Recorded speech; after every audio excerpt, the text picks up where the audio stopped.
پھر آپ کا دامن تو آپ کے ہاتھ سے چھوٹ گیا۔ اس لیے اللہ توفیق دے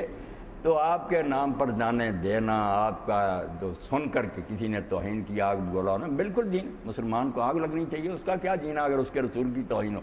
مگر رسول کی پھر قدر بھی تو کرنی چاہیے نا، کہ جو رسول کہتا ہے وہ کام بھی کرے۔ اگر وہ کام نہیں تم کرتے، جن چیزوں سے روکا چھوڑتے نہیں، تو یہ تو پھر عجیب ہی بات ہوگی نا، تاثر رسول وانتا تظہر حبہ، رسول کی نافرمانی کرتا ہے اور اعلان یہ کر رہا ہے اور جلوس نکل رہے ہیں، کان سن رہے ہیں کہ ہم حضور کے عاشق ہیں، ھذا الامری فی الفعال بدیع، یہ تو کہتا ہے اللہ کی قسم ایک عجیب قسم کا عشق ہے، یہ محبت تو ایک انوکھی ہے جو تم لوگوں نے نکال لی، کیونکہ اگر محبت ہوتی لو کان حبک صادق اللہ تعالیٰ، اگر تیری محبت سچی ہوتی تو پھر حضور کی باتیں مانتا، سب نقصان برداشت کر کے مانتا، ان المحب لمن یحب یطیع، جو محبت کرنے والا ہوتا نا وہ محبوب کا حکم مانتا، ایسی محبت نہیں دنیا میں کہیں دیکھی کہ ہاں میں واری جاؤں قربان نے بات کوئی نہیں مانتی، بس یہ ٹھٹھا،